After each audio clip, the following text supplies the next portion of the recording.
A aventura começa com a tribo dos Jônicos.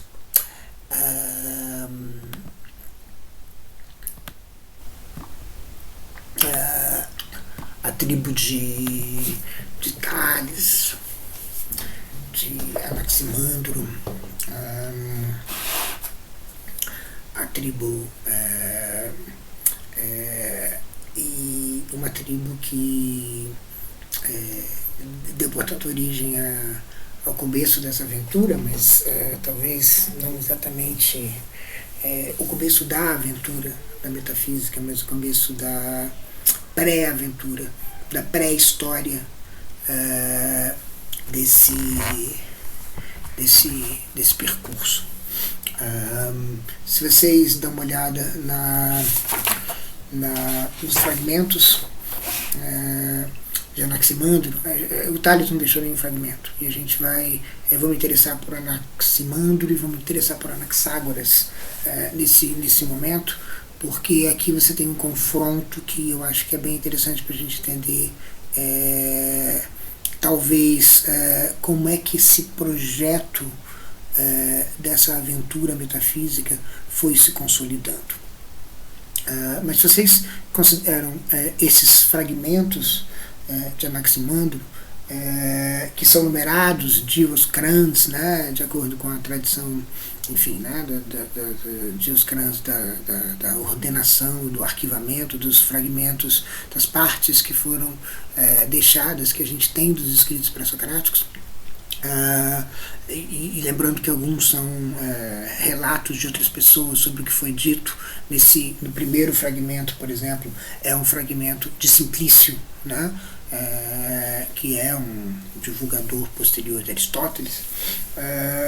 Então você já tem aí uma mediação muito grande, né, ou seja, é diferente dos fragmentos que são considerados ipsíssima verba, ou seja, aqueles que são do próprio verbo, da própria pena do pré-socrático. O primeiro fragmento é considerado, por exemplo, por Heidegger, como sendo o primeiro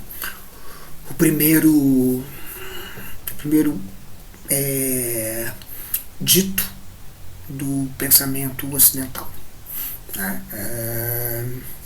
E pronto,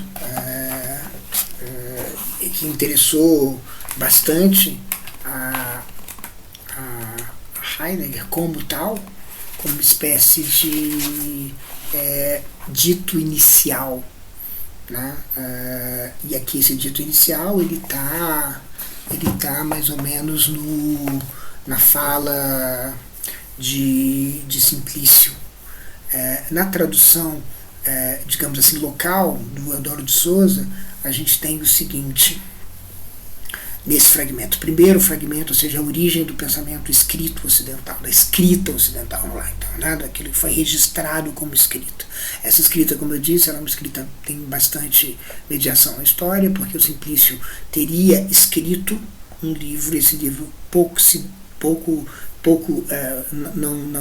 não chegou a ser disseminado até nós, mas ele foi disseminado até Simplício, no caso, que teve a oportunidade então de escrever alguma coisa sobre isso. E ele diz, tratando de Anaximandro: mas de onde provém todos os entes, aí se corrompem também, segundo a necessidade, que a gente vai se demorar um pouco nesse trecho aqui, segundo a necessidade, do grego katatokreon, tá? Então é interessante a gente ter isso em mente, porque necessidade aqui é uma tradução possível. Uma outra seria por exemplo, manejo ou mesmo uso, né? No texto do Heidegger, o dito de Anaximandro ele vai terminar optando, e a gente vai voltar a isso, vai voltar a esse percurso que o Heidegger vai fazer. Ele vai terminar optando por traduzir necessidade por manejo ou uso, né? Ao longo do uso seria katatokreon, Então, catatokrion, né? A gente está aqui segundo a necessidade. E o Eudoro aqui está traduzindo assim de um jeito muito colado a tradução clássica, né, a tradução estabelecida, que também, por sua vez, se vocês quiserem, ecoa a tradução do Nietzsche, né, que diz: o lugar de onde todas as coisas têm a sua geração é o mesmo em direção ao qual elas têm de ser destruídas, tá? Corrompem, serem destruídas, degeneradas.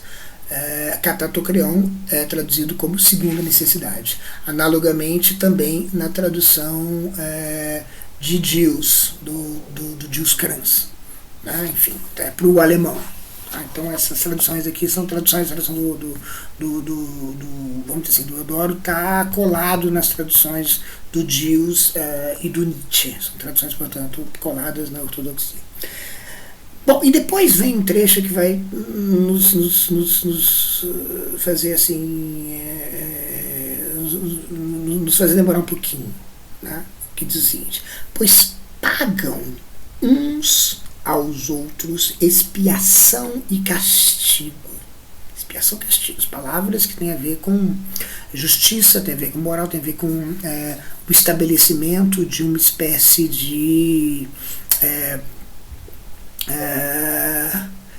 norma, tá? Mas também que tem a ver com a justiça no sentido de daquilo que tem a ver com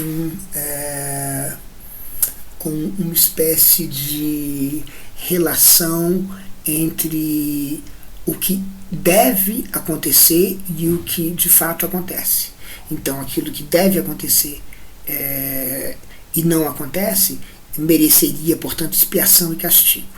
Então você tem uma linguagem aqui que é uma linguagem moral normativa e não uma linguagem descritiva. E a questão aqui, que é claro que a gente está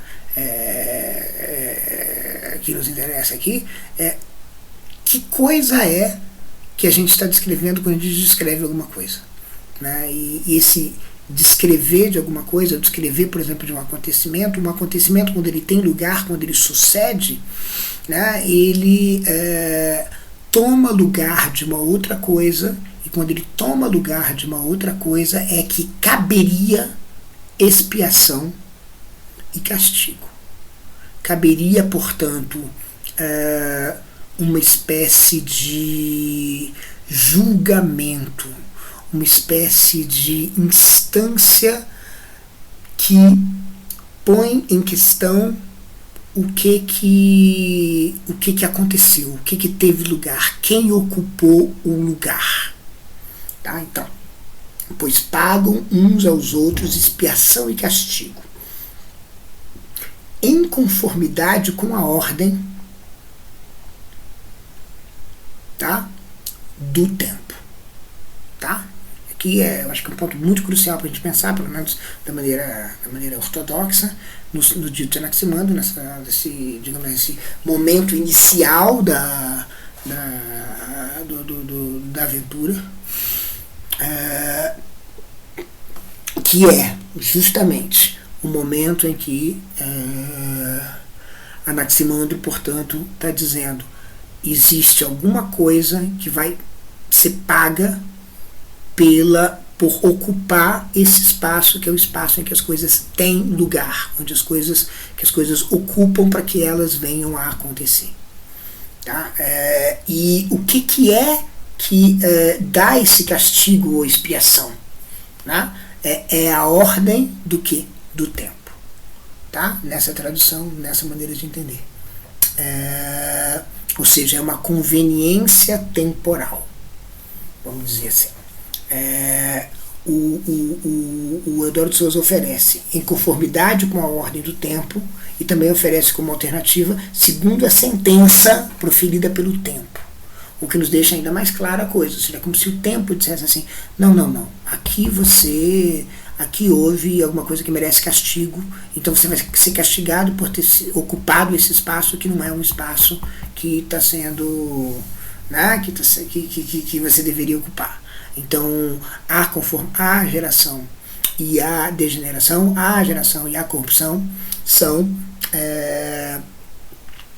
produtos de uma sentença proferida pelo tempo. O tempo vai proferindo a sentença. Então, como quando a gente diz ordinariamente, por exemplo, se é assim ou não é assim, o tempo dirá. O tempo dirá se essa foi uma boa opção ou não foi uma boa opção. Percebe? O tempo é que vai julgar se isso foi uma boa ideia ou não foi uma boa ideia. O tempo é que vai julgar se essa ação foi uma ação boa ou não foi uma ação boa. Não há nada mais do que o tempo. Então é isso que está aqui acontecendo. Então há um julgamento do tempo. O tempo é como se fosse o grande julgador. Então é esse julgamento do tempo que está na base daquilo que seria, digamos assim, a natureza das coisas. A natureza das coisas é a base, é uma coisa centrada, fundada nesse julgamento do tempo. Então, é como se o tempo dissesse assim, eu concedo a uma árvore, a uma mangueira, esse tempo do final do mês de novembro até o início do mês de janeiro, para que ela frutifique. E essa frutificação é uma concessão do tempo, uma sentença proferida pelo tempo, que vai ser julgada.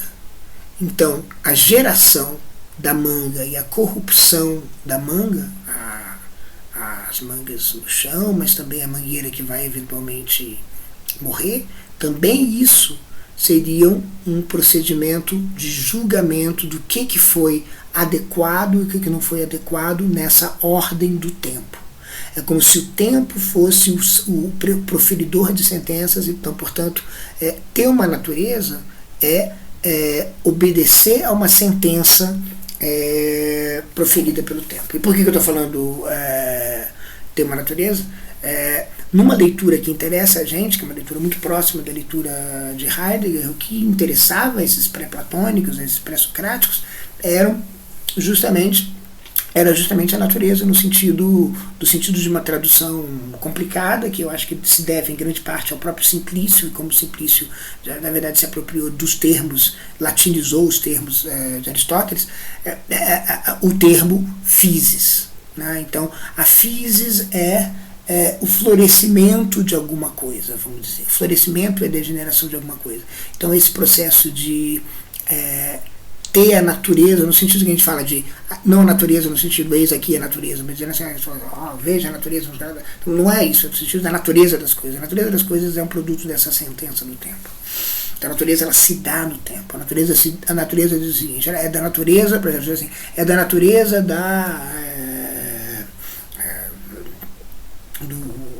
de um certo indivíduo, sei lá, da natureza de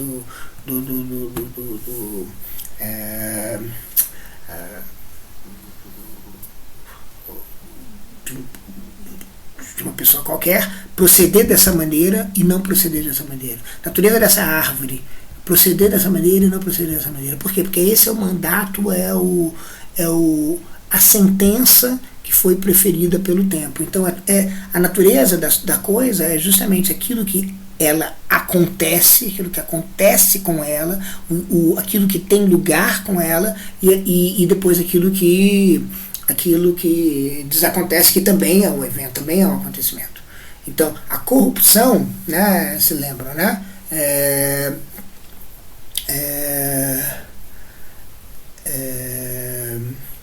A corrupção e a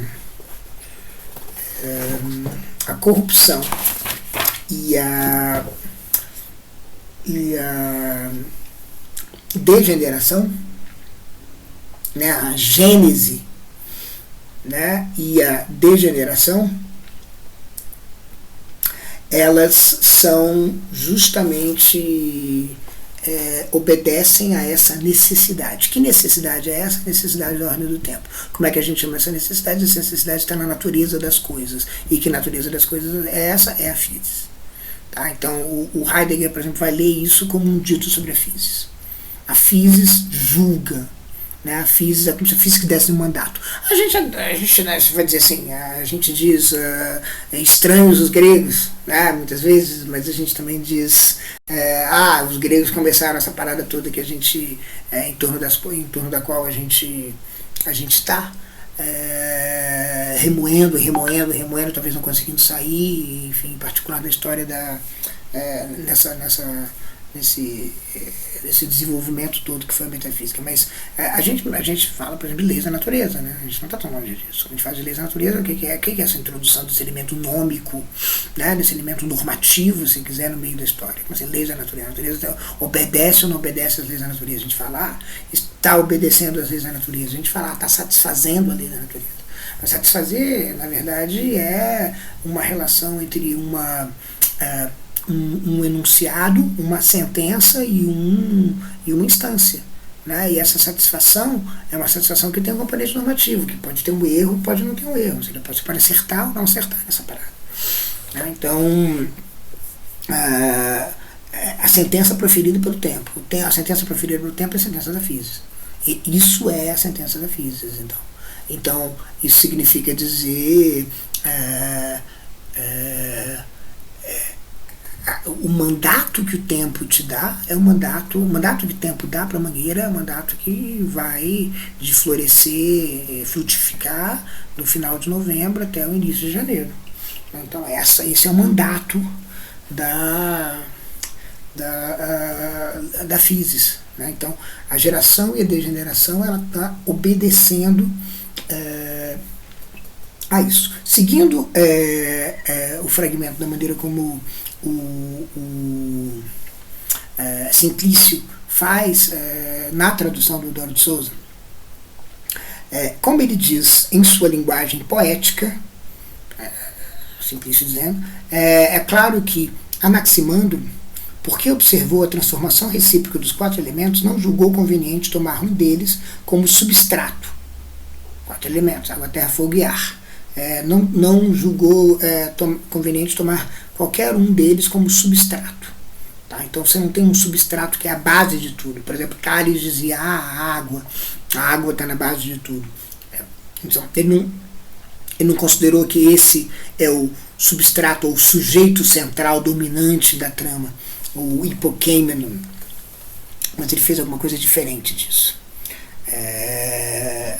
E não atribuiu a geração à alteração, mas à separação dos contrários, por meio de um movimento eterno. Ou seja, o que faz com que a manga não floresça mais e eventualmente caia no chão e morra é que há espaço, portanto, para outra coisa. Então o tempo vai dando espaço para uma outra coisa. O julgamento vai ser, tá bom disso, agora vamos a outra coisa. Tá bom disso, agora vamos para uma outra coisa. Suficiente disso, agora vamos para outra coisa. É como se o tempo estivesse gerindo os recursos, se vocês quiserem falar de um jeito bastante complicado. Mas vamos falar de um jeito um pouco mais um pouco mais concreto, gerindo um palco, aquilo que entra e aquilo que sai, dizendo, esse é o espaço que a gente tem, então esse aqui entra, esse aqui sai, então essa gerência é a gerência que o tempo estaria fazendo. Justamente porque vem daí do tempo, né, tudo aquilo que tem lugar ou não tem lugar. É como se o tempo introduzisse naquilo que ainda não é temporal, que é indeterminado, vamos dizer assim, eu vou dizer por que eu estou falando assim, alguma coisa. Então, aquilo que não tem forma ganha forma no tempo. Né? E esse ganhar da forma no tempo é que é a physis. Né? Que é esse esse desenrolar das coisas, desenrolar a partir de um próprio mandato, a partir de um próprio julgamento, que é feito pelo tempo. Eu estou falando de indeterminado porque Anaximandro também teria sido o primeiro a justamente fazer alusão à ideia de apeiron, né? E aí a gente poderia traduzir, se precisa traduzir apeiron como infinito, ilimitado, talvez uma tradução interessante seria indiferenciado. Então, o que acontece? O tempo traz a diferença. Bom, só para fazer a referência. No segundo fragmento, você diz o apeiron é sem idade e sem velhice. Né? O apeiron não tem idade e não tem velhice. Então, o apeiron não é o tempo. O apeiron está fora do tempo, digamos assim, numa primeira aproximação. O apeiron estaria, então... ainda, e depois vai ser interessante a gente pensar nisso, quando a gente pensar no ser de Parmênides, né? Mas o apeiron não tem idade, portanto não tem velhice. E o 3 diz, enfim, um trecho da Física de Aristóteles, imortal, imperecível é o apeiron enquanto divino. Então o Anaximandro teria pensado nessa espécie de divino, imperecível, eterno, que seria imortal. E isso seria, portanto,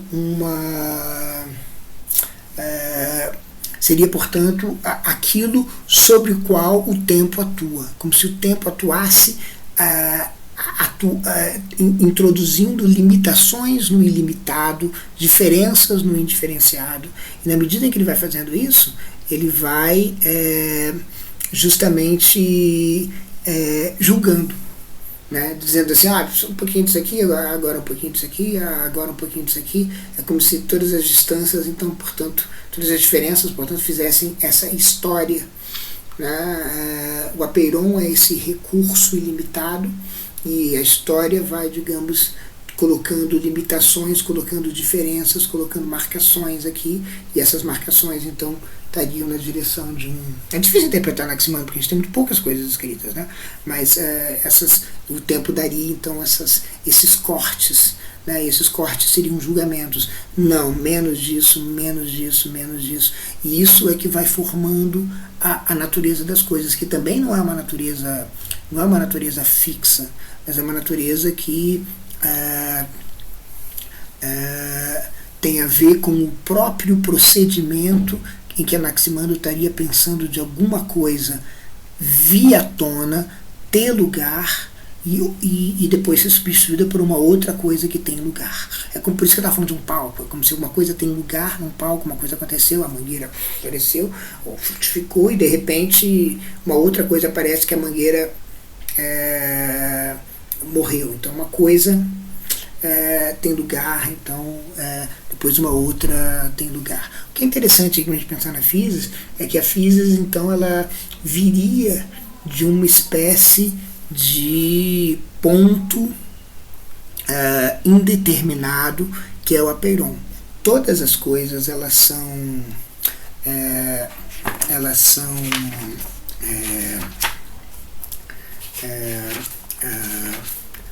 todas as coisas elas são elas têm uma origem comum, elas vêm de um indeterminado.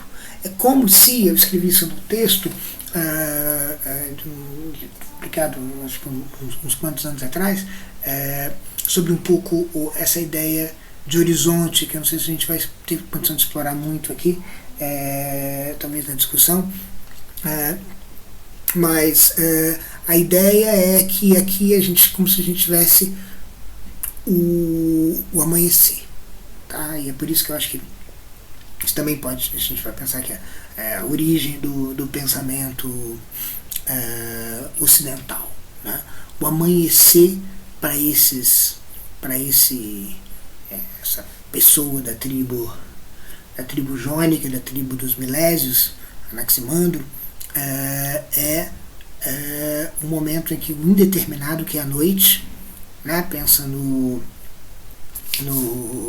naqueles fragmentos de ódio do Fernando Pessoa, vem noite antiquíssima e idêntica, vem e apaga todas as diferenças. Aqui, quando a manhã vem, ela acende as diferenças. Amanhã acende as diferenças de uma coisa que era indiferenciada, que é a noite, e o amanhecer, então, ele vai acender as diferenças. O que significa acender as diferenças? É passar do indeterminado para o determinado, beleza? Então, é como se você tivesse, portanto,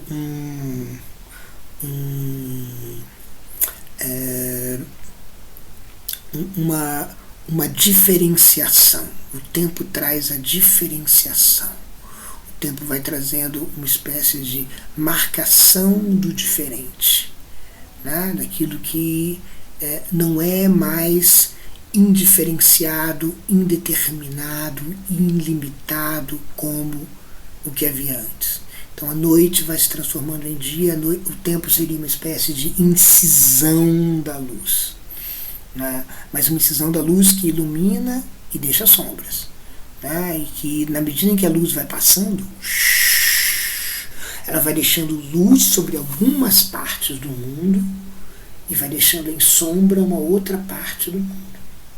Então a luz vai mudando. A luz de 8 da manhã não é a luz das 10, e a luz de meio-dia, que como que expõe todas as coisas, mas as coisas não ficam expostas sempre. Depois elas seguem indo. Então é essa ordem do tempo que vai dando à natureza as coisas. Sem essa ordem, a natureza não vem. Então o Anaximandro seria o pensamento do amanhecer. Eu queria rapidamente contrastar com Anaxágoras, porque Anaxágoras tem um fragmento que é DK10. Bom, DK10 dá uma ajuda, mas a gente poderia talvez dar uma olhada no DK6 também, né?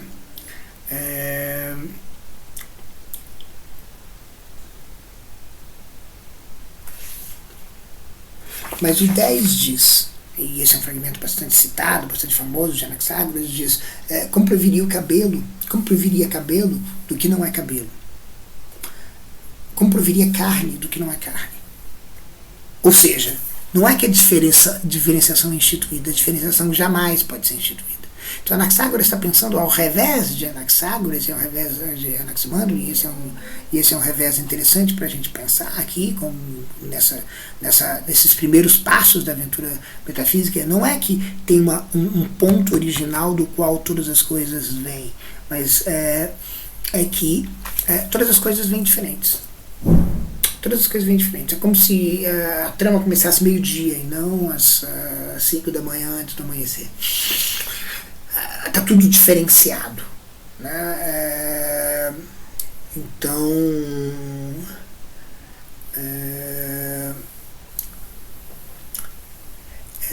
é como se aqui você não tivesse uma geração, é como se as coisas já surgissem diferenciadas, né? Você não tivesse um indiferenciado, você não tivesse um apeiron.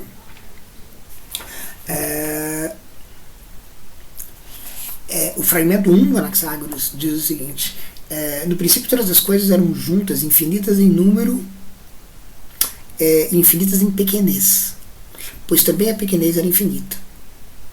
Enfim, a gente pode apontar para o que mais tarde a gente vai discutir quando a gente tiver as voltas com a monadologia, com as mônadas. Bem, Leibniz, bem mais adiante. Mas a ideia é que você não tem os constituintes últimos do mundo. Em vez de constituintes últimos do mundo, você não tem os constituintes últimos do mundo, porque toda parte de alguma coisa tem parte, né? Toda parte tem uma parte.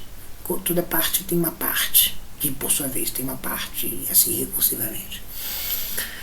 Enquanto as coisas juntas permaneciam, nenhuma era claramente reconhecível de diminuta que era, pois o ar e o éter, os mais poderosos constituintes do todo, quer em número, quer em extensão. E aí ele vai contando uma história cosmogônica. O fragmento 6 diz: como, porém, do grande e do pequeno há tantas e infinitas partes, tudo poderia estar contido em tudo. A parte nada pode haver. Tudo participa de tudo.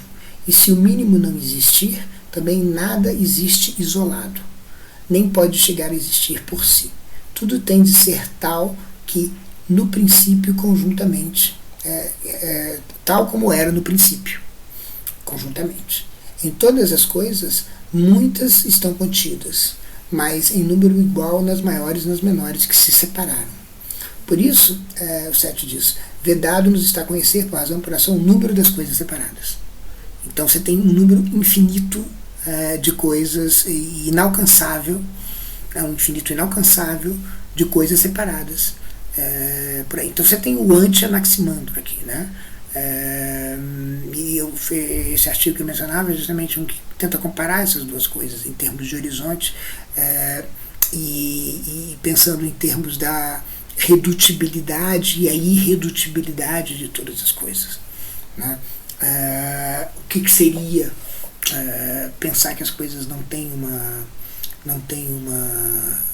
são redutíveis a outras, né? Então, bom, cabelo não vem, cabelo só pode vir do cabelo, a carne também não vem da carne. Percebe como isso é interessante? Porque todo o procedimento metafísico, ele vai estar do lado do Anaximandro, no sentido de que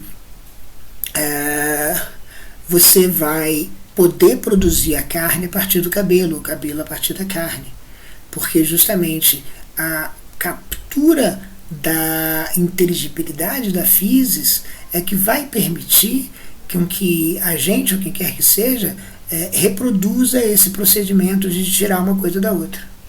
Então é como se o mandato que o Anaximandro dá ao tempo pudesse sofrer um golpe de Estado. E a gente não precisasse mais esperar que o tempo vai julgar. A gente mesmo julga, né? E aí a gente já está passando para o final da história da metafísica, que vai se consumar, segundo Heidegger, na forma da vontade de poder. A gente mesmo dá um golpe de Estado no tempo e a gente vai poder julgar as coisas, não esperar as coisas naturalmente aparecerem ou não aparecerem. A gente vai fazer assim: não, essa mangueira vai dar as mangueiras que eu quero aqui no meu laboratório quando eu quiser e quando eu apertar esse botão. Então a gente mais ou menos dá um golpe de Estado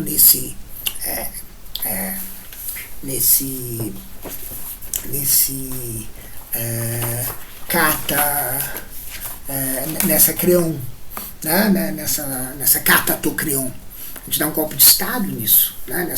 nessa ordem do tempo, nessa conveniência temporal. A gente não espera mais que as coisas venham a acontecer quando elas venham a acontecer do seu próprio acordo. A gente simplesmente faz elas acontecerem. Então a gente deixa a physis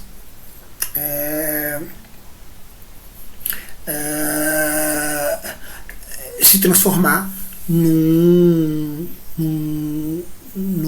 dispositivo controlável, né? Mas isso é possível porque a gente diz assim: olha, tem alguém que é o soberano dessa história. O soberano, no caso, é o tempo que dá origem à natureza das coisas. Então é como se aqui você já estivesse armando a cena para um golpe de Estado cosmopolítico, um golpe de Estado enorme, cósmico, em que não mais o tempo decidisse a duração das coisas, e eu tenho que esperar, já que o tempo decide, eu tenho que esperar, então, quando é que a flor vai florescer, quando vai ser da natureza da flor florescer e me dar perfume. Não. Se alguém tem esse controle, bom, esse controle existe, e esse controle então poderia ser capturado.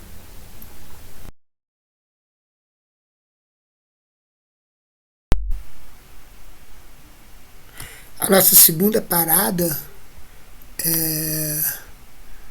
é pré-platônica, pré-socrática, pré-metafísica, pré no sentido de um prelúdio, de uma preparação, depois da tribo Milésia, é também jônica, também na mesma área.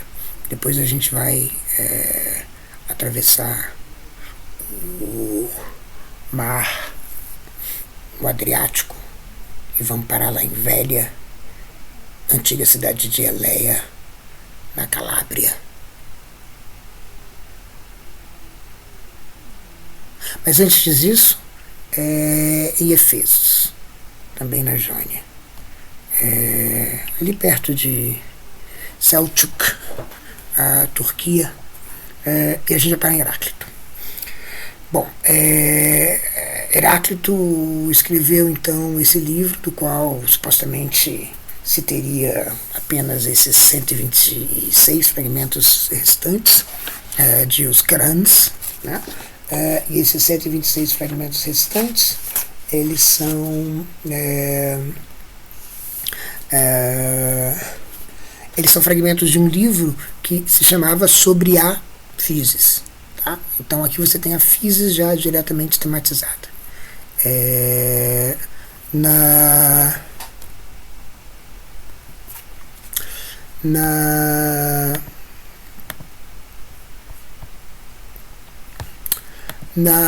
Justamente a Physis tematizada, ela aparece então, portanto, por exemplo, no famoso aforismo, famoso fragmento 123.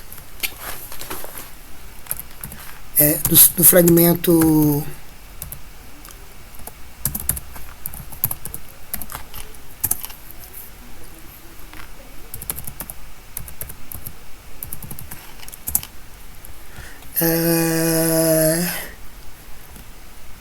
então no famoso fragmento 123, que diz Physis scriptestai filei, a Physis ama, filei, esconder-se, velar-se, ocultar-se. A Physis, ela é alguma coisa que se oculta. Então é alguma coisa que, como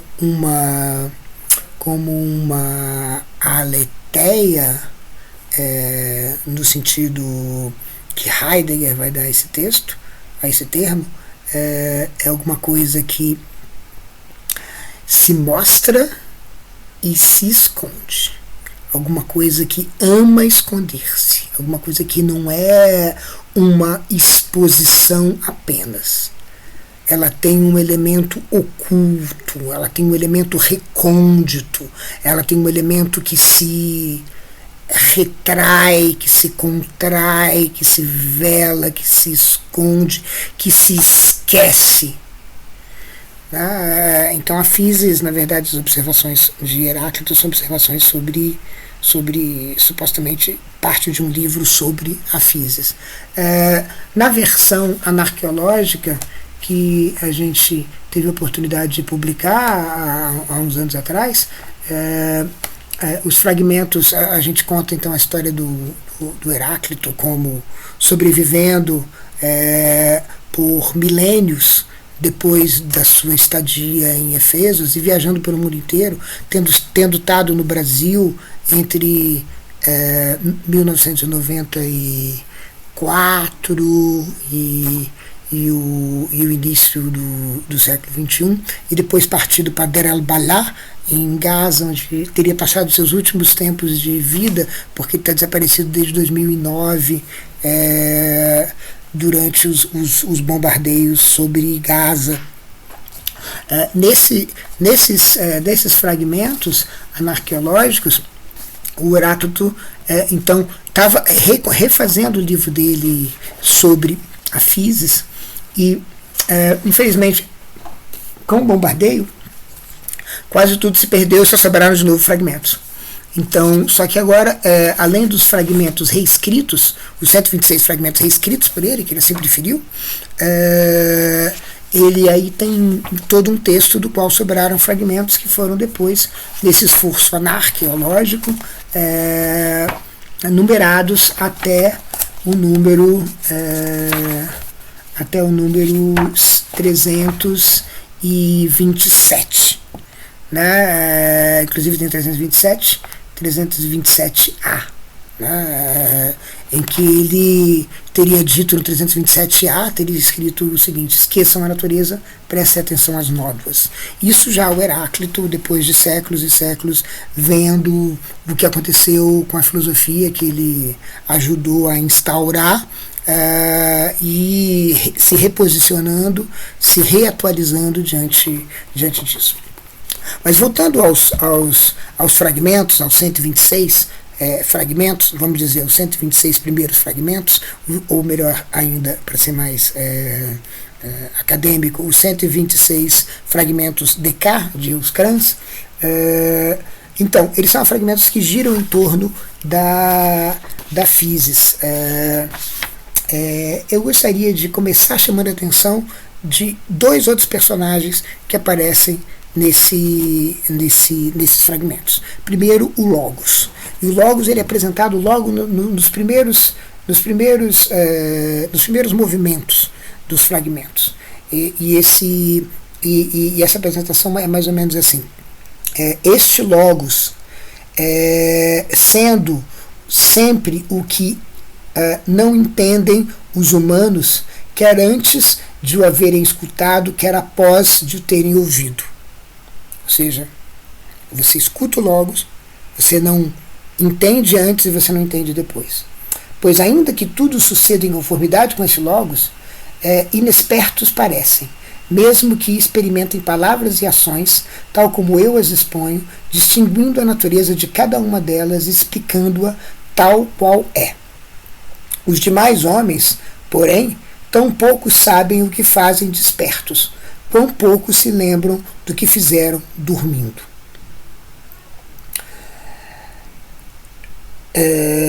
Então é como se a explicação não coubesse todo que parece explicar o Logos parece ser insuficiente para o Logos ele mesmo, como se o Logos fosse, digamos, excessivo.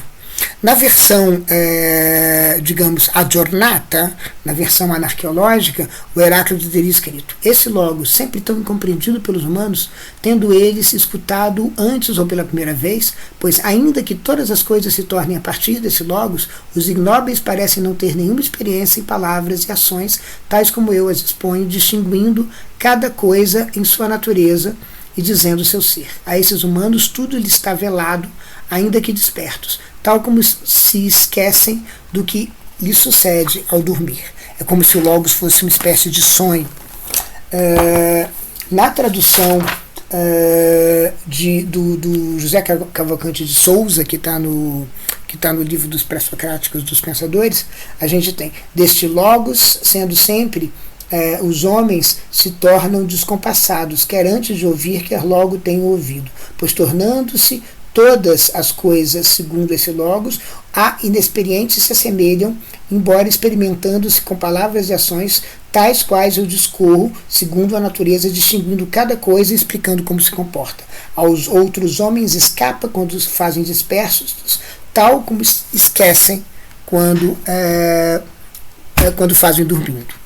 Então o Logos tem esse elemento de uma espécie de... O Logos seria esse estranho incompreendido, esse estranho que sempre causa uma espécie de vertigem. Né? Um dos fragmentos novos do Heráclito diz: para entender o Logos seria preciso ser like Rolling Stones. O Logos, portanto, ele não é alguma coisa que você pode possuir em oposição ao mundo do qual ele trata. É como se o Logos fosse desconcertante. Essa é a imagem do Logos que aparece, que pode ser entendido, por exemplo, como um Logos que está sempre num ofício, digamos, sempre num ofício negativo, nunca está no ofício de produzir uma representação. É como se o Logos fosse sempre uma atividade, sempre em atividade, e a atividade estivesse sempre sendo refeita a cada um desses passos. No um outro ponto que mereceria atenção seria justamente o fragmento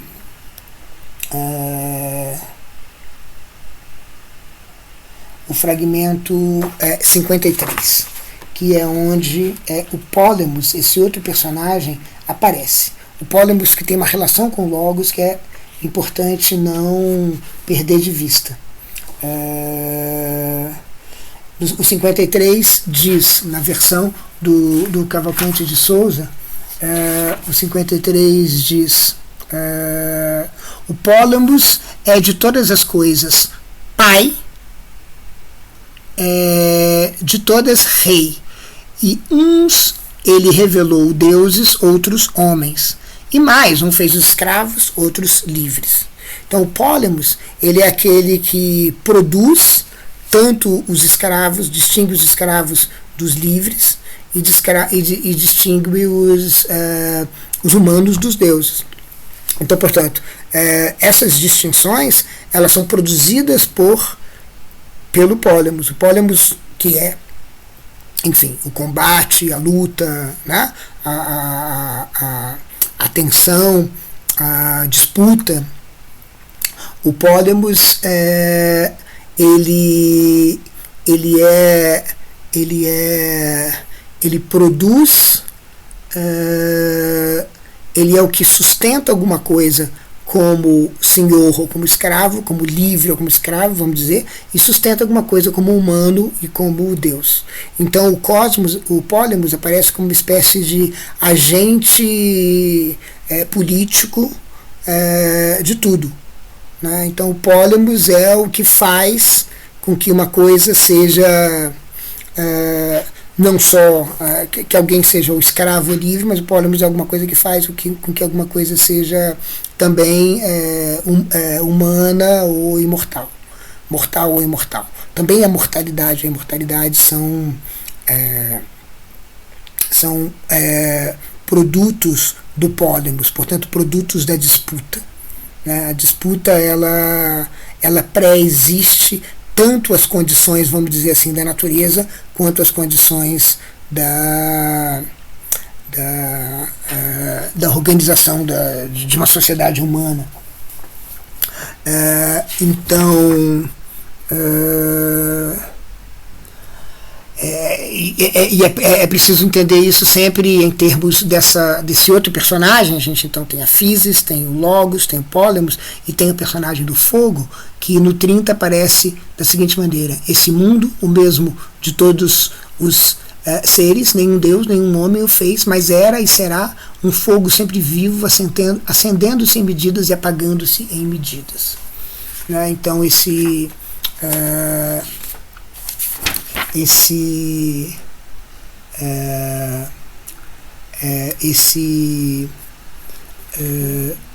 fogo, esse mundo que é eterno, é o mundo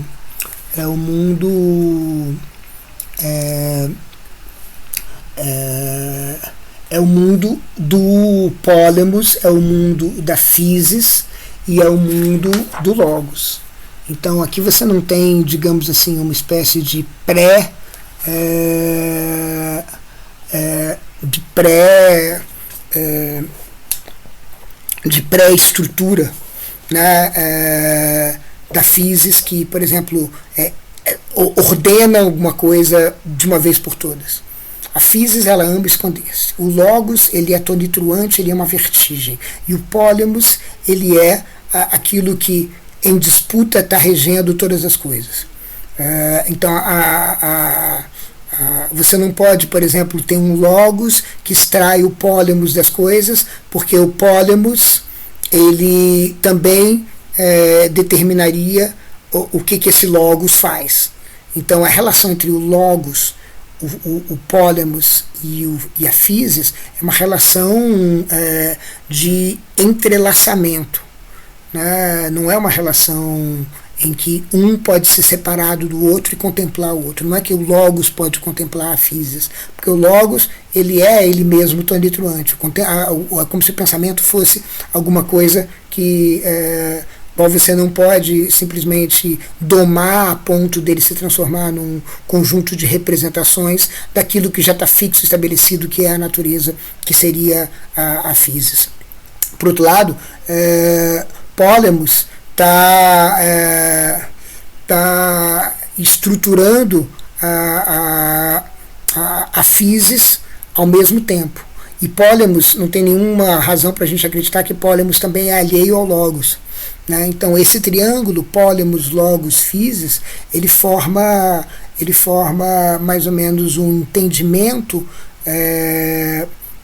ele forma um entendimento que o pensamento faz das coisas como alguma coisa que está associado também a como as coisas são, portanto, a disputa e a essa natureza que ambos escondesse. Por isso que eu gosto de falar, por exemplo, traduzir cryptestai, por exemplo, estranhamente como esquecer, como eu insinuei, né? Porque, por exemplo, o esquecimento é alguma coisa que faz parte do pensamento. Logos também, uma das vertigens de logos é esquecer. Então, esquecer, por que é esquecer? Porque é isso. Cryptestai philei significa esquecer no sentido de que aquilo que ele representa, ele também esquece. Ele também tem suas artimanhas de esquecer, como se com alguma coisa de que ele deixasse mais ou menos implícito, né, e que viesse a surgir apenas na hora certa. Mas o que é que vem a surgir na hora certa? Aquilo que é lembrado, que é produto de uma aletheia na hora certa. Não é uma exposição, não é uma apresentação, não é alguma coisa que está pronta de uma vez por todas como uma actualitas, né, como uma realitas, como uma realidade, que é como mais adiante os latinos vão traduzir a palavra energeia de Aristóteles. Então, percebe, a physis não é uma realidade, a physis é um processo que vela e desvela, está à mercê do Polemos, e o logos é alguma coisa que perpassa a nós como um pensamento, mas que é vertiginoso, não é alguma coisa que nós entendemos completamente. Feita essa apresentação dos personagens, eu queria parar em alguns outros fragmentos. Um deles, eu acho que é um que é bastante famoso, que é um fragmento atribuído a Plutarco, e que teve um grande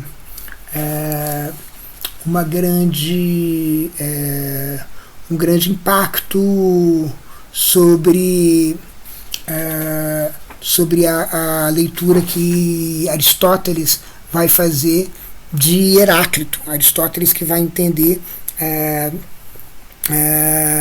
Heráclito a partir dessa ideia, que é a ideia de que panta rei, né, de que tudo está em fluxo, né, que é também um fragmento que não é ipsíssima verba do Dioscurans. O fragmento 91, que tem esse impacto sobre Aristóteles, é traduzido assim pelo Eudório de Souza. Não se pode descer duas vezes no mesmo rio. Aflui e reflui, avança e retrocede. Tá? Não se pode descer duas vezes ao mesmo rio. Não se pode descer duas vezes no mesmo rio. Não se pode nadar duas vezes no mesmo rio. Ou talvez a gente pudesse dizer: outras e outras águas fluem do rio ao qual se desce pela segunda vez. A tradução anarqueológica diz: em rio não se pode entrar duas vezes no mesmo, nem substância mortal pode estar duas vezes na mesma condição. Mas, pela intensidade e velocidade da mudança, ao mesmo tempo se dispersa e reúne, compõe-se e desiste, aproxima-se e afasta. Bom, e para uma tradução mais ortodoxa, a gente consulta o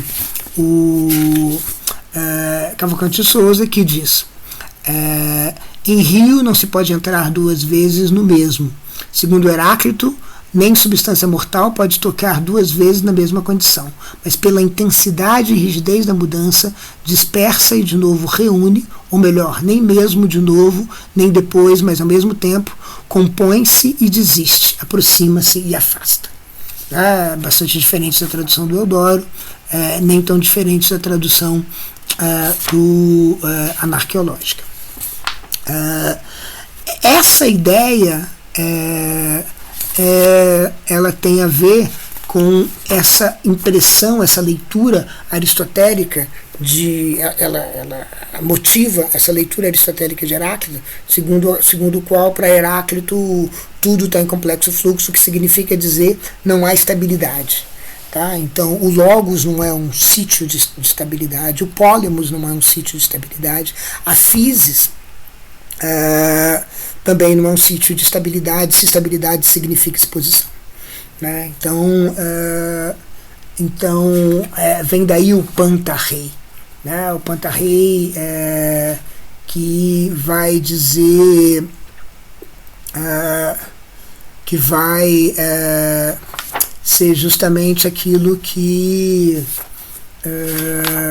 vai balizar o entendimento de Aristóteles. Agora vamos ver então o que acontece nisso.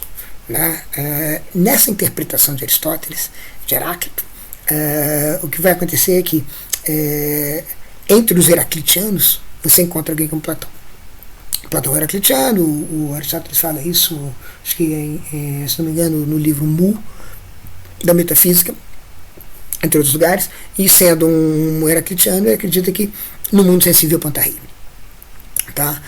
Então ele vai buscar a estabilidade fora da physis das coisas sensíveis, fora da natureza das coisas sensíveis. Ele vai buscar a estabilidade na inteligência, ele vai buscar a estabilidade no eidos, no nous, ele vai buscar a estabilidade numa coisa que está fora do sensível. Então essa busca da estabilidade, ela é precisamente o que vai motivar a produção desse mundo inteligível. Então é como se a inteligência se separasse, né, da physis, e aí da polemos, de toda essa instabilidade, e essa separação pudesse, portanto, criar um mundo estável que seria próprio para a atividade inteligente. Né? Então essa separação do sensível e do inteligível é, portanto, uma separação entre aquilo que é instável, né, e aquilo que pode ter estabilidade. Não tem estabilidade nas coisas mesmas, nas coisas sensíveis, como nas coisas sensíveis mesmas. Né? A sensibilidade é o lugar da transformação, é o lugar de toda essa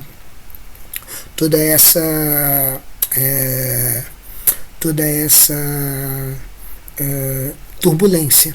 Então, melhor dizendo, para a gente não tentar entender essa interpretação de Aristóteles, Platão seria um heraclitiano acerca do mundo sensível. Talvez ele não fosse um heraclitiano acerca do logos, mas ele é um heraclitiano acerca do mundo sensível. Então o que ele está dizendo dizer que Platão é heraclitiano com respeito ao mundo sensível significa dizer que não existe inteligibilidade nas coisas mesmas. Mas é justamente o golpe platônico é dizer assim: eu busco a estabilidade em alguma coisa que o mundo sensível reflete. Né? Essa ideia da reflexão, essa ideia da cópia, da mimesis, né?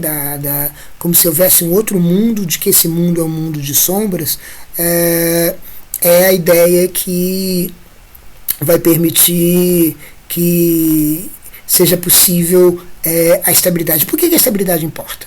A estabilidade importa precisamente porque a estabilidade é o que permite o conhecimento e, de fato, a tematização. Você vai pensar sobre alguma coisa, você vai representar alguma coisa, se ela é suficientemente estável. Se ela não é suficientemente estável, não dá para você representar nada, né? Ou seja, não dá para você conhecer o que muda a cada instante. Então você vai afirmar a neve é branca, mas a neve vai deixar de ser branca. Você vai afirmar o mar é azul e o mar vai deixar de ser azul. Então toda essa transformação, né, que é o pantarrei, que é esse fluxo, essa passagem contínua, essa ideia de que as coisas estão em transformação constante, estão num perpétuo vir a ser. Essas transformações elas são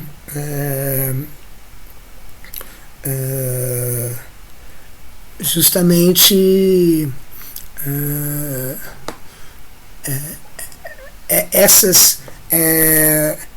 essas transformações, elas impedem o conhecimento, impedem o pensamento, impedem a tematização. Então você tem que criar um mundo da tematização que se separa desse mundo. E aí a ideia platônica, que vai ser justamente aquilo que vai, em certo sentido, dar possibilidade para a metafísica surgir finalmente, é justamente a ideia de que o mundo sensível ele se espelha numa ordem inteligível que fica por conta própria, né, que vive por conta própria, que ela sim tem a estabilidade. Então a gente pode conhecer não a neve ou o mar, mas a ideia dessas coisas, né? Então o que seria nessa leitura de Aristóteles? Seria dizer, Platão acopla o caos sensível a uma ordem inteligível, que essa sim é estável e pensável, e essa sim é passível de conhecimento. Esse acoplamento não é simplesmente dizer que há um inteligível nas coisas, mas é dizer não é ainda dizer que há um inteligível nas coisas que pode ser compreendido, extraído, mas é dizer que há um inteligível ao qual as coisas sensíveis estão tão submetidas. Então a gente vê aí que é uma tradução, é uma interpretação que ao mesmo tempo entende essa physis que sai do rio que está se transformando o tempo todo, né, e está se transformando o tempo todo porque ele está sob ação de physis e de pólemos, né, é fogo na sua dinâmica. Ao mesmo tempo, ele eu posso acoplar alguma coisa que me dá estabilidade, e essa coisa que me dá estabilidade não é ainda o logos heraclitiano, como a gente viu, o logos heraclitiano sendo esse locus da dinâmica também, vamos dizer, e nem é também o lugar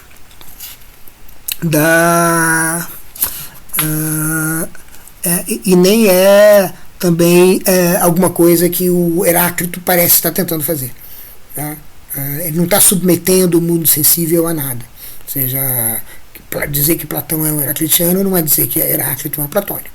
Essa é a ideia, ou seja, o passo ainda não foi dado.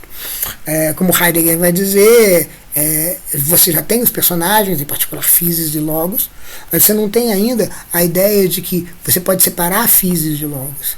Percebe? Essa ideia é uma ideia central na criação da metafísica. Entende? E esse passo que Platão faz em grande medida, porque não é claro que a turbulência de logos em Heráclito ela é alheia a pólemos, alheia a physis, né? Essa separação ainda não foi feita. né? Então, essa espécie de desterramento do pensamento, que permite que o pensamento vai poder se afastar, se desligar, se desconectar do mundo sensível. Isso ainda não foi feito. Isso, de fato, o que o Heráclito está fazendo é ver na mistura das coisas toda essa instabilidade. A instabilidade que está em Logos, está no Polemos e está em Physis. E não é claro que os três se separam. Essa separação que ainda não é feita. Então, Aristóteles está dizendo essa separação é feita na medida em que Platão se baseia em Heráclito para conceber o sensível e dizer, olha, na verdade aqui não tem estabilidade, não procurem estabilidade aqui. Que é o que vai interessar ele, porque Aristóteles vai dizer, não, eu discordo dessa visão heraclitiana de sensível e justamente vou dizer que há aqui uma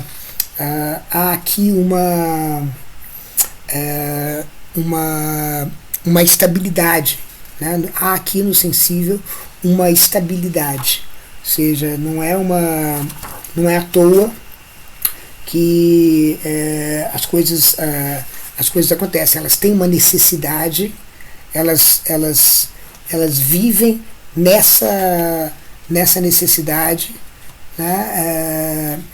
E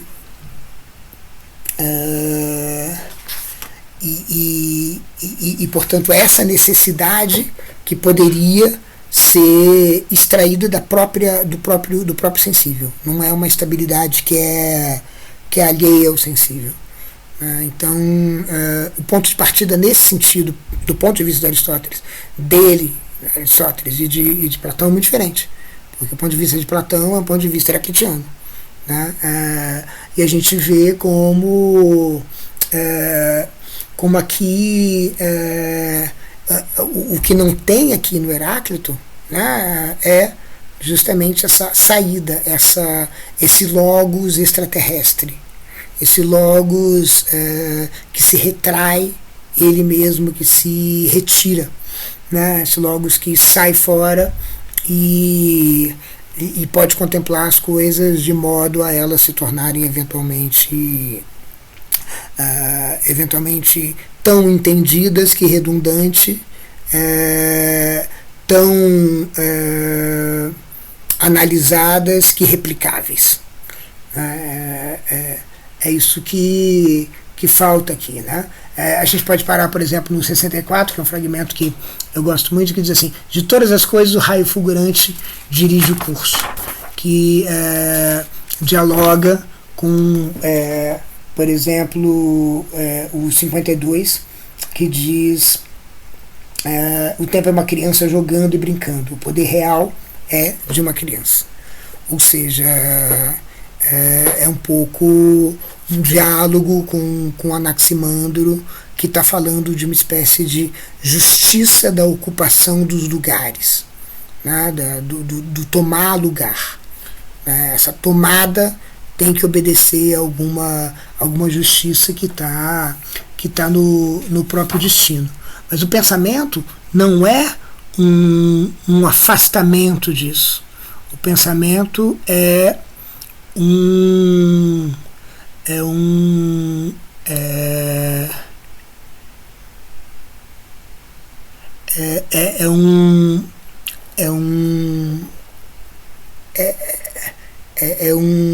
uma parte desse pólemos, né, desse desaguar, né, dessa dinâmica, desse fogo.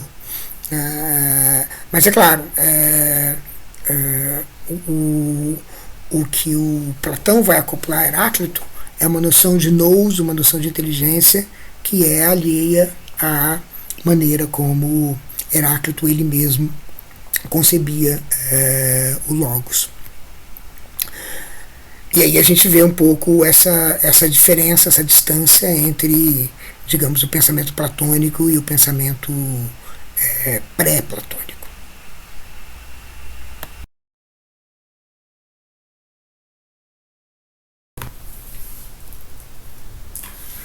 Então a gente chega nesse terceiro ponto do, ah,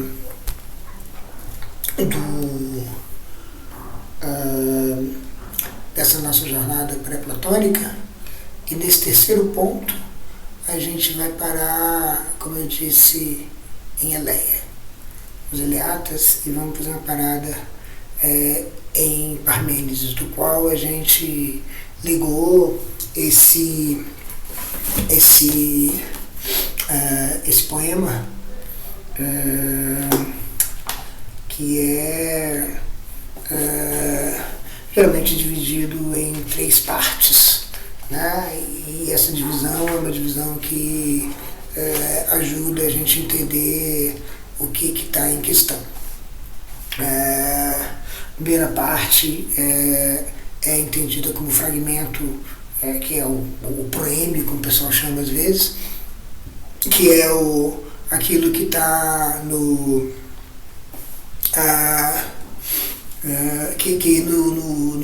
numeração dios crans, decado dos fragmentos é 1. Depois você tem uma segunda parte, que é uma espécie de exposição da doutrina do ser, se vocês quiserem, que vai do fragmento 2 até o fragmento 8. E depois você tem o fragmento 9 até o fragmento 19, que é a parte que o pessoal chama de a doxa, ou a opinião, ou o verossímil. E aí a primeira questão que aparece ao leitor do poema é justamente qual é a relação entre a parte 2 e a parte 3, qual é a relação desses fragmentos 2 a 8 com os fragmentos 9 a 18. Então, 9 a 19. Né? Então é essa pergunta que fica no ar logo de cara, ou seja, o que é a doxa? Seria simplesmente alguma coisa do tipo assim, as pessoas pensam isso. Agora que eu falei como é que as coisas são, agora eu vou dizer como é que as coisas, como é que as pessoas pensam. Parece implausível que seja simplesmente isso. Parece mais razoável que seja alguma coisa do tipo, depois que eu falei como as coisas são, eu vou falar como as coisas aparecem, porque elas aparecem de um jeito muito, muito importante. Como elas aparecem, revela alguma coisa de como elas são.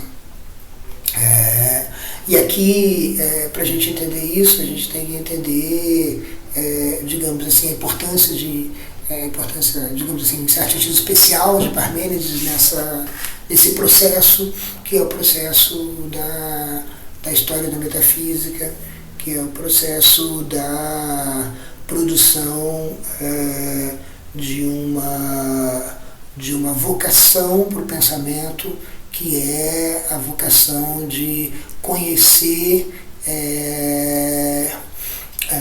delimitar da mente o ser.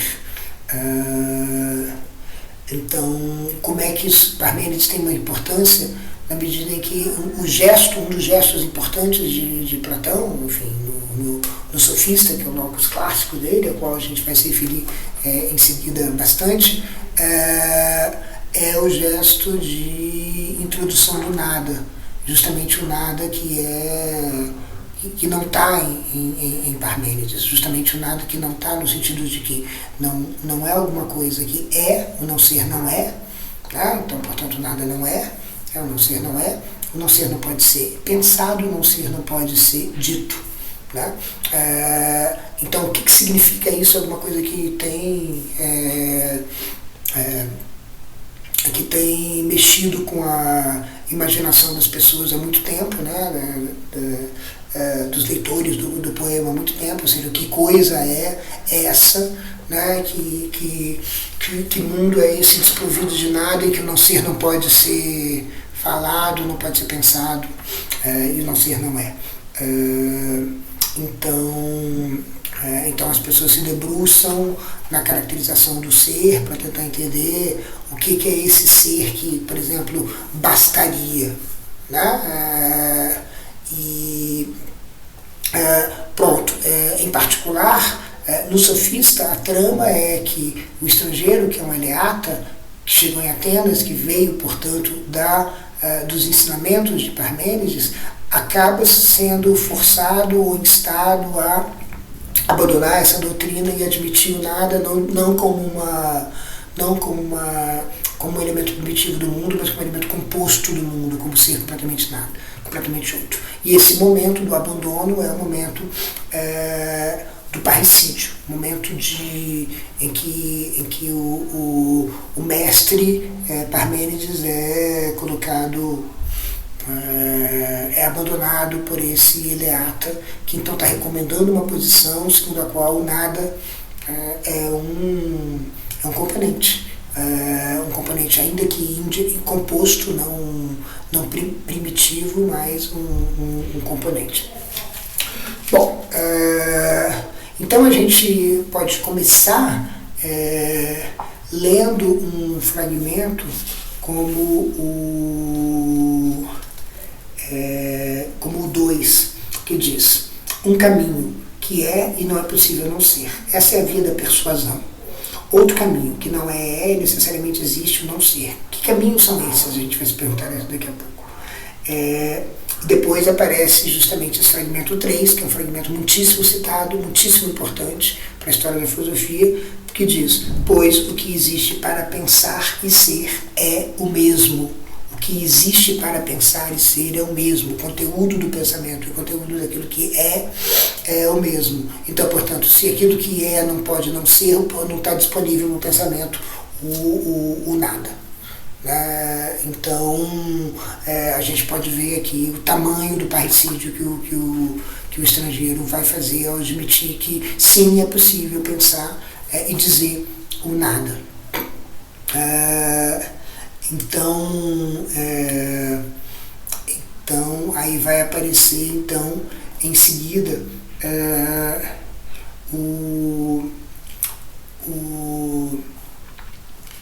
essa caracterização no longo fragmento 8 do ser.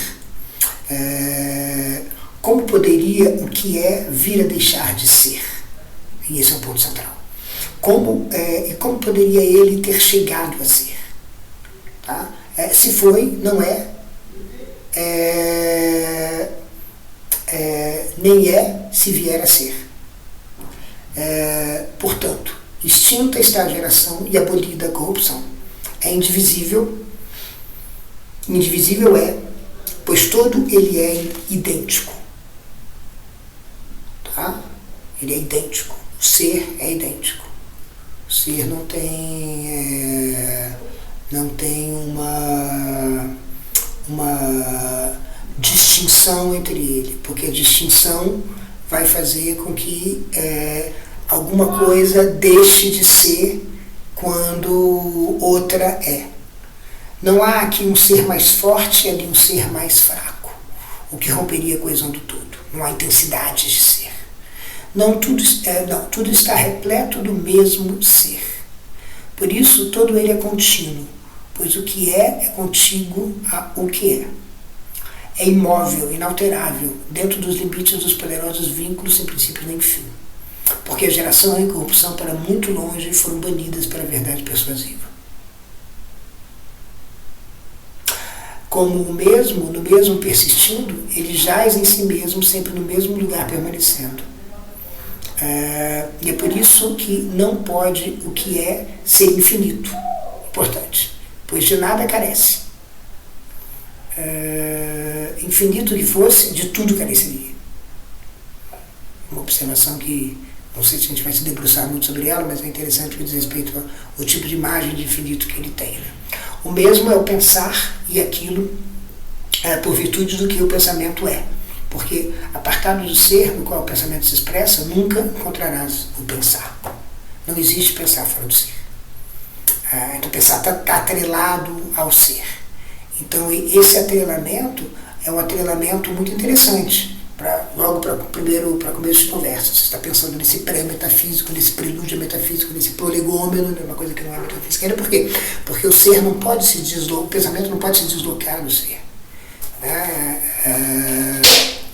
Não há nada que se expressa no pensamento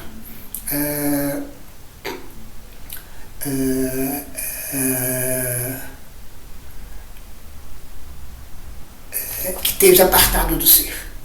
Então, em particular, o pensamento não pode pensar nada. O pensamento não pode sair. O pensamento é um pouco, ele é prisioneiro do ser por ter o mesmo conteúdo que ele. Então o nada está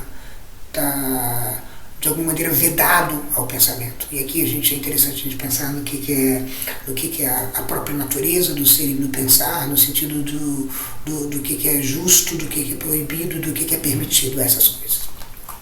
Bom, mas então como é que a gente pode dar sentido a essas ideias e ao mesmo tempo entender que tem uma doxa, uma doutrina da aparência que importa para Parmênides, que ele se ocupa em dizer. O poema não termina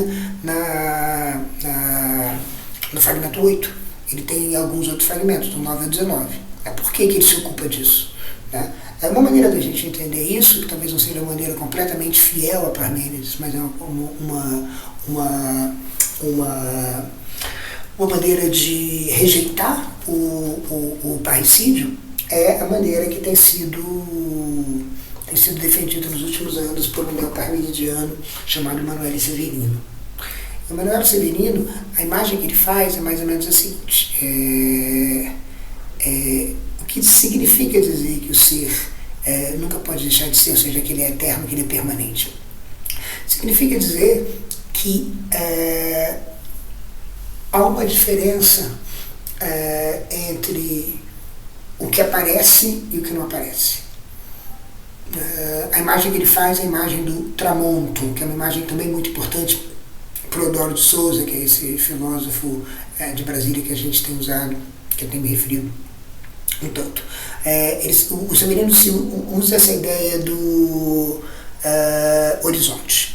O horizonte faz com que algumas coisas apareçam e outras não apareçam, mas as coisas que não aparecem no horizonte seguem havendo, né? Ou seja, a estrela da manhã desaparece no horizonte, mas ela segue existindo. Ou então, se vocês quiserem, um barco que viaja continua a sua viagem apesar de desaparecer no horizonte, né? Um avião desaparece no horizonte. Esse desaparecimento, ele não é uma passagem ao não ser, ele é uma passagem ao desaparecimento.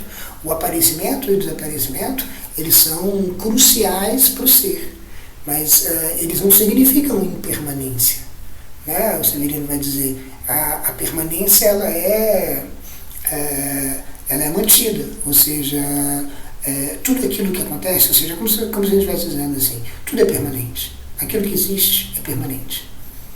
Tá? As coisas não vão cair no nada, elas vão simplesmente deixar de aparecer, elas têm uma ordem de aparição, e é por isso que a doxa importa. A doxa não é uma opinião qualquer despropositada.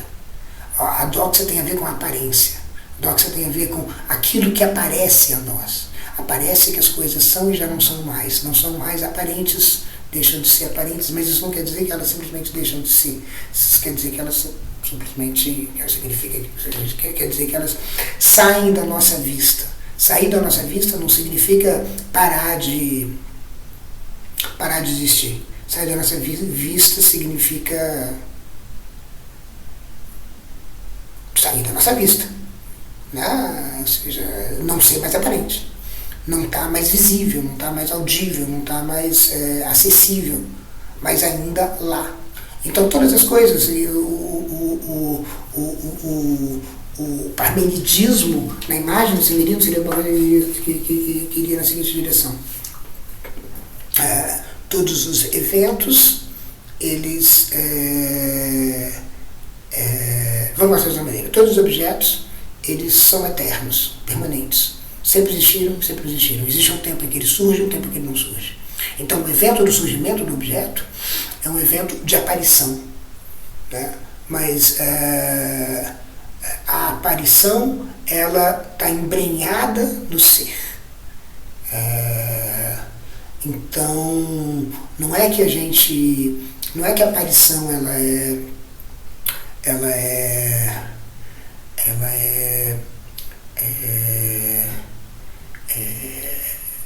independente daquilo que é.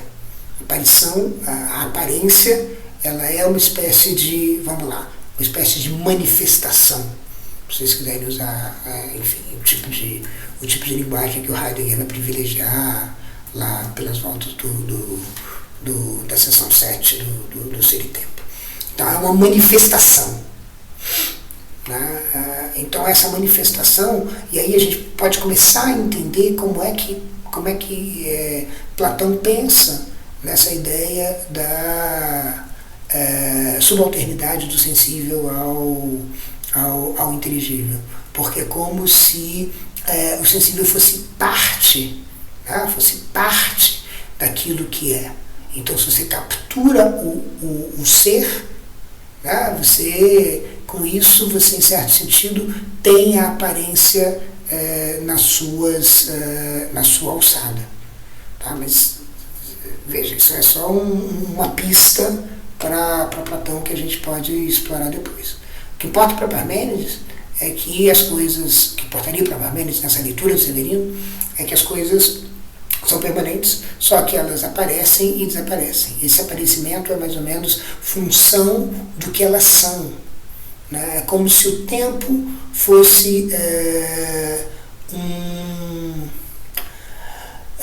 não um jogo de crianças como Heráclito, mas justamente aquilo que está guardado nas vísceras mesmo daquilo que é, dos objetos que são, dos predicados que são. Então,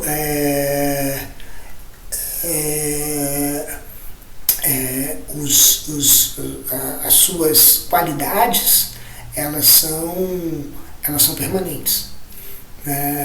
Então, os indivíduos que existem também são permanentes.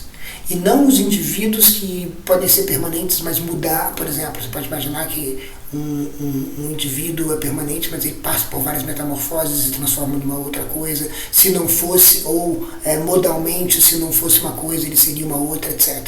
A permanência e a necessidade do qual o Parmênides está falando é a permanência total, ou seja, aquilo, você enquanto indivíduo bom, humano, com essa e essa característica, essas características, elas são características elas mesmas eternas, e o ser não tem limite, é como se fosse um arquivo sem limite, que não é infinito, mas é um arquivo que pode guardar todas as coisas que aparecem e que seguem o seu percurso. O aparecimento é uma espécie de show que as coisas fazem. Elas entram no palco e elas saem do palco. Elas entram em cena e elas saem de cena. Mas elas não desaparecem porque elas saem de cena. É como se tudo fosse personagens, as aparências fossem personagens que os seres assumem. E esses personagens que os seres assumem, eles têm um tempo de aparição, eles estão dentro do horizonte da aparição e eles não ficam alheios a esse horizonte. Agora, a existência deles é absolutamente indiferente, ou seja, absolutamente indiferente não, mas ela é mais do que isso. É como se o ser fosse um excesso, como se o ser fosse alguma coisa que tivesse para além das aparências, alguma coisa que transcendesse sistematicamente as aparências. E as aparências que fazem parte dele, as aparências, elas não são enganosas, ainda que elas são enganosas na medida que a gente entenda, que a gente não entenda que esses elementos básicos do fragmento 2 e do 3 e do 8, ou seja, que o não ser não pode ser, e que existe que o pensamento não pode sair do ser, o pensamento está aterrado, esse aterramento ao ser. À medida que a gente perde esse aterramento, aí a gente começa a entender as aparências como enganosas, mas as aparências elas mesmas não são enganosas, elas são manifestações, são como fenômenos que não são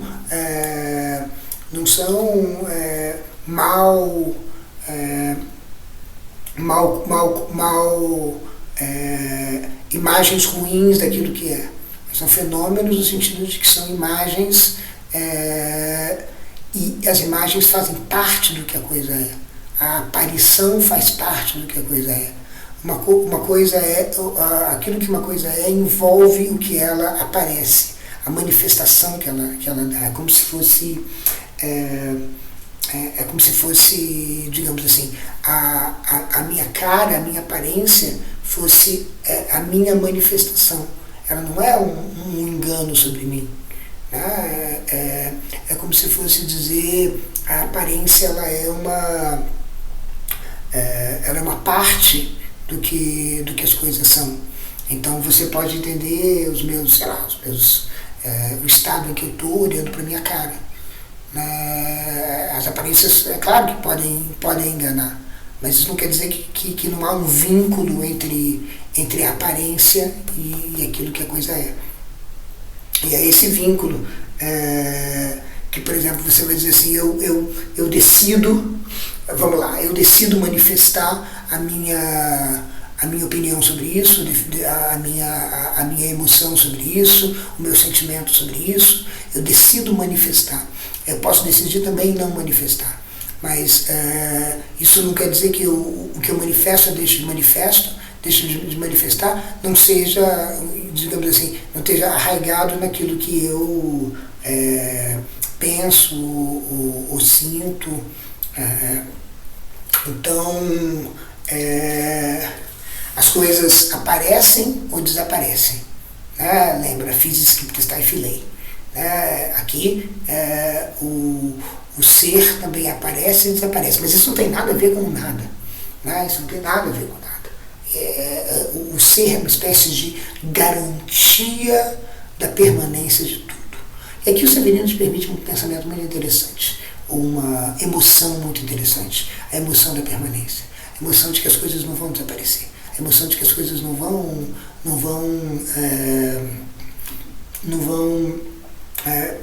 desaparecer no sentido de parar de ser. É como se tudo aquilo que permanece em algum lugar. É como se você dissesse assim, o ser é esse grande arquivo geral.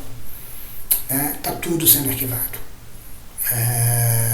As coisas não vão desaparecer. Não vão desaparecer, está mal, né? Esvanecer. Elas não vão não vão ser aniquiladas.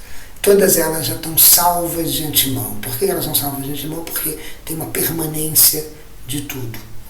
O ser é esse espaço da permanência. Então você não precisa se preocupar em arquivar nada, digamos, vamos lá. Porque as coisas é como se bastasse a cena que as coisas fazem para as coisas. Ou seja, as coisas não precisam ser arquivadas para além disso. Bom, o que acontece com a queda, com o parricídio, segundo Severino ainda, o que acontece com o parricídio, o que acontece com o parricídio e com a introdução do nada. Com a introdução do nada, bom, justamente, em certo sentido é como se vencesse a doxa, que logo de cara você que leu o poema pela primeira vez pensou. A doxa introduz o nada, mas é justamente a doxa, uma variante da doxa, que faz o parricida estrangeiro, eleata, do sofista.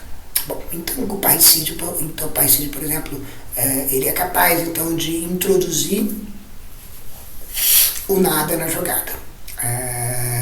E aí o que acontece? Bom, aí o Severino diz assim, bom, aí então é que surge a religião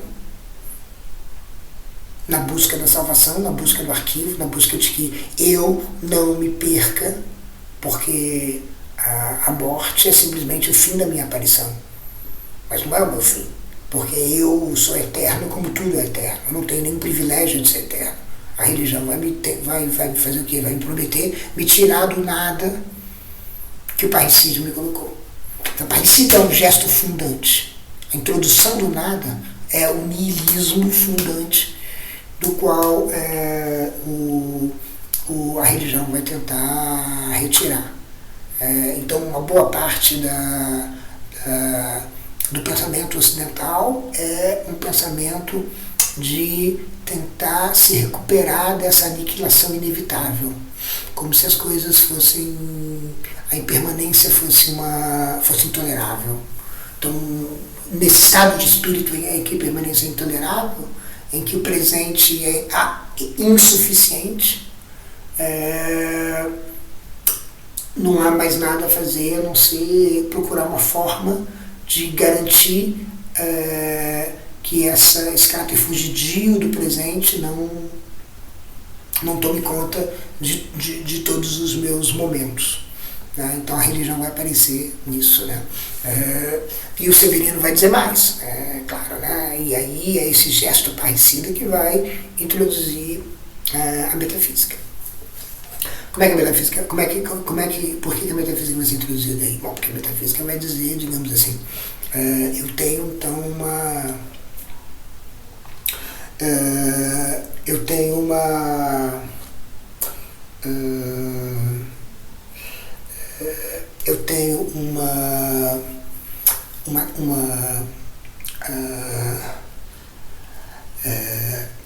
as coisas estão se degenerando, é preciso que eu salve as coisas da degeneração, da corrupção, do aniquilamento.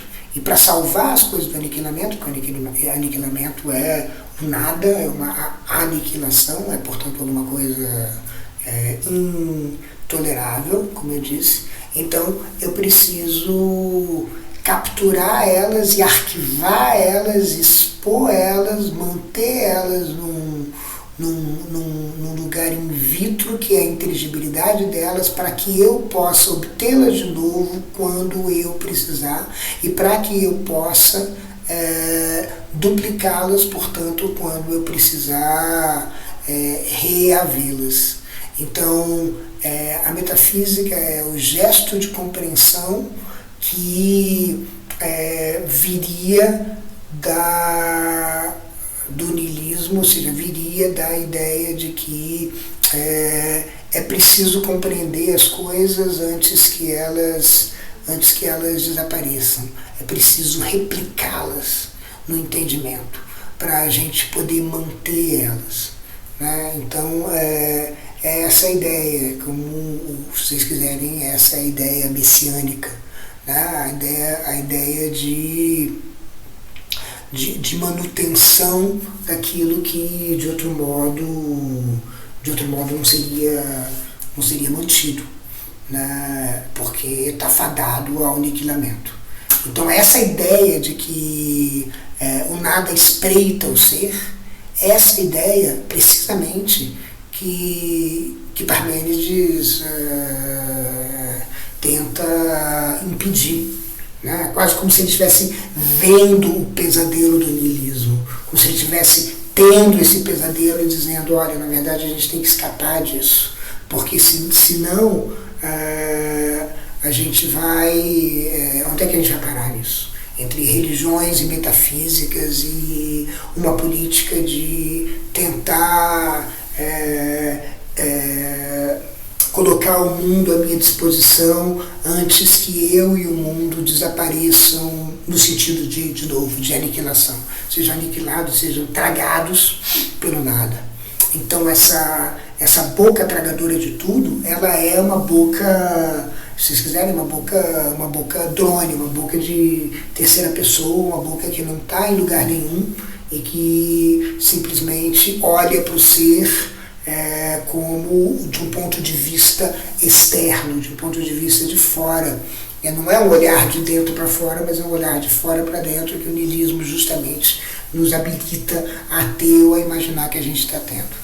Então é como se o Parmênides tivesse, nessa visão do Severino, visto o que significa o abandono do permanentismo, o que significa esse niilismo em termos de todas as tragédias que vão ser organizadas, inspiradas, instauradas pela religião e pela metafísica, que são, em última instância, instauradas pelo nada, né? Por essa visão de nada que consegue olhar o ser como se o ser não tivesse... como se ele fosse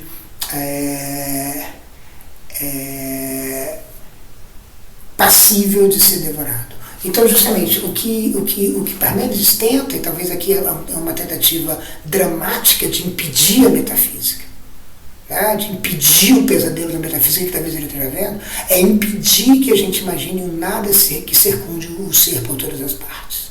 Porque se a gente faz isso, a gente está permitido a ter essa visão de parte alguma, a ter esse nada devorador, a ter, por exemplo, a imagem de que o ser é frágil, precisa ser mantido, precisa ser sustentado, porque se ele não for sustentado, ele não vai, se ele não for sustentado, se ele não for arquivado, se ele não for conservado, a gente vai perder ele.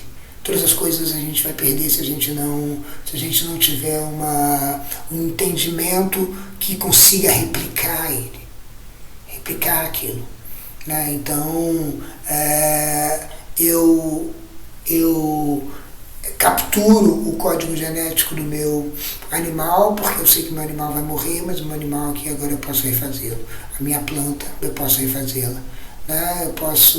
O perfume vai desaparecer, ela não vai estar à minha disposição, mas de novo eu vou poder fazer esse perfume quando eu quiser, porque eu capturei ele e eu salvei ele do aniquilamento.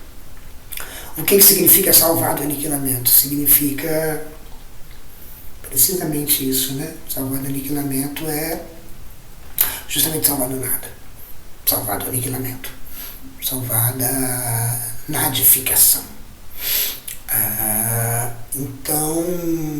Então o gesto de abandono de Parmênides é o gesto que iniciaria então o pesadelo. Né? O pesadelo que vai dar origem à metafísica, talvez a toda ocidentalização ou messianização do pensamento grego, de todo o pensamento que foi influenciado por isso. Então é esse gesto de abandono de Parmênides que vai dar origem à história nihilista do Ocidente. A história nihilista do Ocidente não é outra coisa senão uma realização do pesadelo de Parmênides, né? No sentido de que daquilo que ele via como o perigo, né? O perigo que é o nada, o perigo que é essa ideia de que o ser está sendo cercado de nada por todos os lados e, portanto, a mistura do ser com a aparência. A ideia de que o ser não é nada mais do que aquilo que ele aparece, porque se ele for o ser simplesmente aquilo que aparece, o aparecimento desaparecendo, pronto, fim, você está no nada. Então você tem aparecimento e nada, aparecimento e nada. E talvez não seja assim, né? Diz Parmênides, talvez precisamente o ser é alguma coisa que está para além das aparências, e se é assim, essa compreensão do ser faz com que a metafísica, como a religião,